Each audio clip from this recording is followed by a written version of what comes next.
James Stewart, who we all knew as Jimmy Stewart, joined the U.S. Army Air Corps. He became a bomber pilot and rose to the rank of general. Ernest Borgnine was a gunner's mate, first class, serving in the Navy on the destroyer USS Lamberton for 10 years.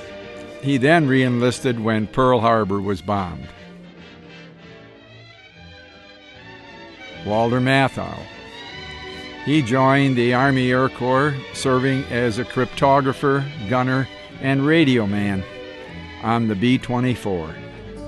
In 1904, Amelia Muriel and their parents went to the World's Fair in St. Louis.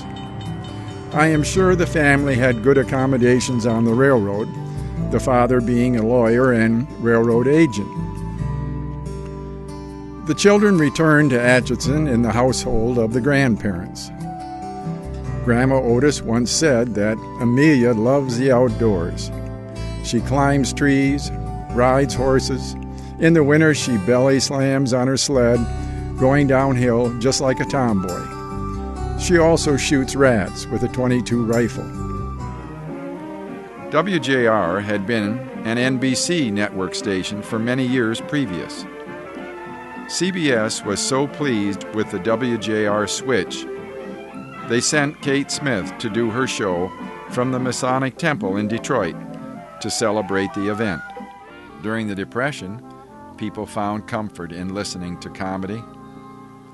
Radio shows like this provided assistance in coping with personal despair. Let me ask you something here. Wouldn't it be better if we just called the police and just had them pick him up? No, listen, Andy, I done heard this morning that he is moving out of the apartment tomorrow, and I ain't taking no chances on losing out on this reward. I'm going to get him. The Amos and Andy show lasted on radio until 1960, a total of 34 years.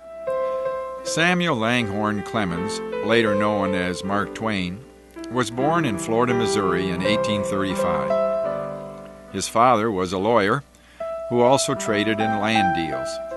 The family did not have much money, so young Sam went without and in later years stated they lived in poverty, certainly after his father died.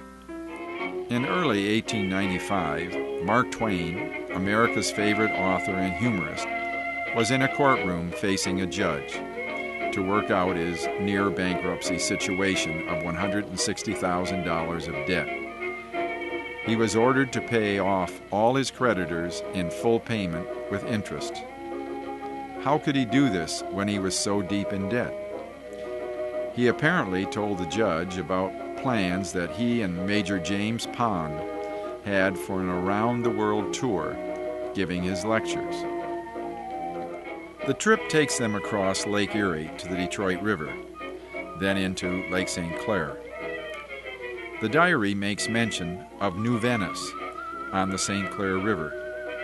Major Pond comments, "A most interesting resort. For miles on the American side, there are rows of cottages built upon pilings over the water.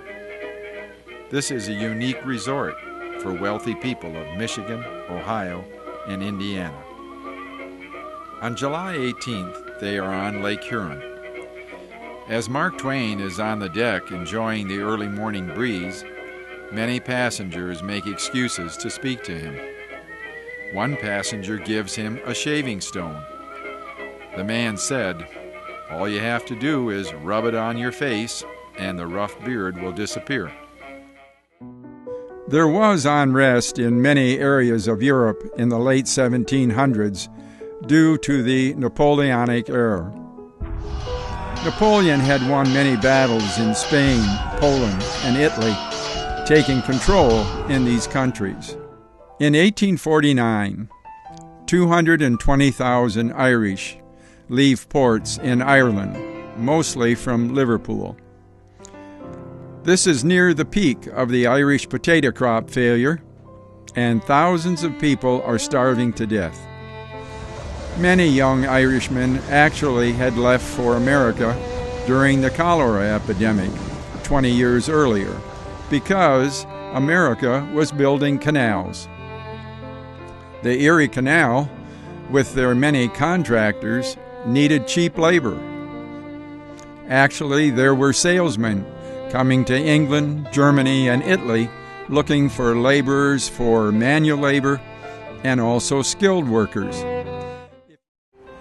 With his father's consent, Patrick packs a suitcase with a couple changes of clothes and an extra pair of shoes from his uncle's shop, plus his birth certificate proving he is an Irish countryman. Having little money, he finds he can get to America by working on the ship during passage, by signing a contract and traveling in steerage class. If he hasn't earned $22 during the days crossing the Atlantic, he is obligated to work at the docks of the steamship line in New York until full payment is made. Traveling across the Atlantic in late May of 1865, he is met with good weather. Finally, on the 13th day, we arrive in New York Harbor, and I am told I will have a few more days of work for the steamship line at the dock area. I pass customs inspection at the Castle Garden Migration Center, being escorted by steamship representatives, as many of us in steerage are still under their contract.